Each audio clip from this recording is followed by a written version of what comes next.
My name is Jacob and welcome to Stay Strong. It's a privilege for me to speak on a book that has inspired me recently, and it's from the book of Nehemiah and from the life of Nehemiah and what he does. I would quickly want to go through chapter 1 to chapter 7. And what I love about Nehemiah is his resilience, is his ability to adapt to the situation that is given, and how creatively he adapts himself to that situation, how he's able to listen to the voice of God and be able to translate that idea into reality. It starts with Nehemiah hearing the heartbreaking news that the walls of Jerusalem are broken down. And then from there he calls out to God and he cries out in prayer. And we all know the famous story of him approaching the king of Persia, and asking him at even great dangers to his life permission to go back and rebuild those walls. Now, that's the beginning part of the story, and we somehow think that that's a success story right there. But what we see in the life of Nehemiah is what happens after that, the amount of challenges and difficulties he faces after that, and how he is able to cope with that difficulty. After the king gives him permission, which is a big thing in and of itself, he goes there, and very interestingly in chapter 2 verse 16, it says, he goes there, and the officials did not know where I had gone or what I was doing. I had not yet told the Jews, the priests, the nobles and the officials and the rest who were to do the work. So he goes there and he very shrewdly understands what the situation is, trying to gain information before he starts off.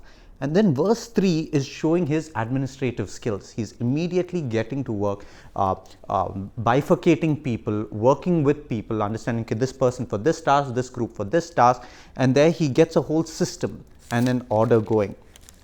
Now, that itself is a task, is a humongous task. But then you have a number of challenges that comes his way.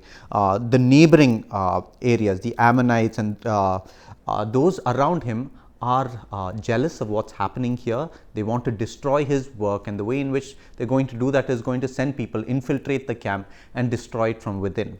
And that's where Nehemiah decides to get one group of people who would have swords and be ready to fight, and one group of people who would work, and then that shift would then interchange, where that group will then work, and then you'll have one group who's holding the knives and protecting that land.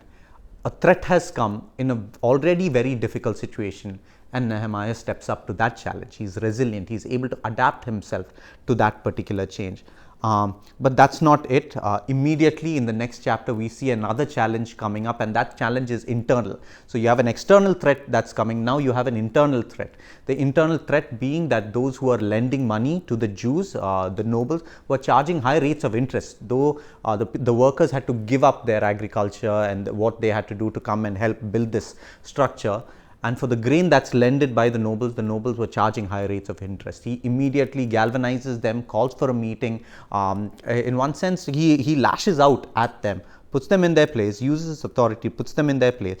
And then you see the nobles coming to realize this, and be able to say, in verse 12, they all come and say, then they said, we will restore these and require nothing from them. We will do as you say. Another internal threat, and another way in which Nehemiah is able to adapt himself to this situation. And you see, he's a person who's walking with God, who's in the faith, who is able to see a situation and use the wisdom of God to be able to cope with that situation. It also says that he was a person of accountability, that even though there was a particular amount stipulated for him and the previous governors before them had exploited the people in order to live their particular way of life, you see Nehemiah not doing that. He's taking much less than what is actually owed to him so that he can set a precedence there. A very interesting man, a man who is grounded in God, a man who is able to seek his vision from God and stand on eternal truth, such that he is able to navigate with the temporary upheavals, temporary ups and downs that is there, and focused on his work. And you see very clearly, after he is finished rebuilding the walls that is there in chapter 7, he then gives it to Ezra to be able to teach them the law and the prophets. It's someone who I feel is inspiring, and I hope he inspires you too.